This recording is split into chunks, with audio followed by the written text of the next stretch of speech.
Assalamualaikum warahmatullahi wabarakatuh. Jadi kali ini saya mau ngasih rekomendasi buku yang bagus banget. Judulnya adalah Toko Kelontong Namiya. Penulisnya adalah Keigo Higashino. Keigo Higashino adalah salah satu penulis populer di Jepang yang telah menulis begitu banyak novel dan sudah terjual sebanyak ratusan juta eksemplar di seluruh dunia. Dan sudah banyak karyanya yang sudah difilmkan juga. Mungkin yang suka baca buku genre Jepang udah pada hatam lah ya sama penulis Keigo Higashino ini, karena katanya Toko Kelontong Namiya ini sedikit berbeda dengan tulisan-tulisan Keigo lainnya, karena Keigo lebih sering menulis karya-karya tentang horor dan misteri. Nah, kalau Toko Kelontong Namiya ini termasuk fantasi dan juga termasuk genre magical realism. Itu cerita tentang saya. Sebenarnya kemarin saya lagi burn out dan pengen cari buku yang ringan tapi menyentuh juga. Dan kemudian saya terilhami dengan buku Toko Kelontong Namiya ini. Dan pas baca, aduh, it's so deep. Jadi saya kasih review singkatnya ya. Jadi ceritanya itu ada 3 orang berandal yang sedang melakukan rencana pencurian.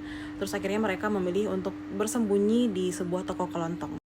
Lalu setelah beberapa menit ya ada di dalam sebuah toko kelontong itu, tiba-tiba ada sepucuk surat yang masuk ke dalam lubang surat yang isinya itu adalah permintaan saran. Aneh banget.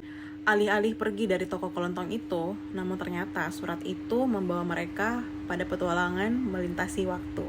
Menariknya adalah 3 pencuri ini menggantikan peran seorang kakek pemilik toko kelontong itu yang telah menghabiskan tahun-tahun terakhirnya untuk memberikan pesan tulus kepada orang-orang yang meminta bantuan. Nah, berawal dari keisengan membalas surat-surat itulah membuat ketiga pencuri ini akhirnya sadar bahwa toko kelontong Namiya ini bukan toko kelontong biasa. Dan toko kelontong Namiya ini merupakan semacam lorong waktu bagi mereka bertiga, sekaligus tempat konsultasi yang menghubungkan orang-orang di masa lalu ke masa sekarang. Tidak sampai di situ, ternyata surat-surat yang berasal dari masa lalu itu menghubungkan cerita antara ketiga pencuri ini. Dan malam yang singkat itu merupakan malam yang tidak terlupakan bagi ketiga pencuri tadi. Nah, impression saya membaca buku ini cukup membuat saya sedikit pusing ya. Karena konsepnya itu alurnya maju mundur ya. Jadi penulis itu memaksa otak kita untuk berpikir, menghubungkan berbagai peristiwa di dalam ceritanya.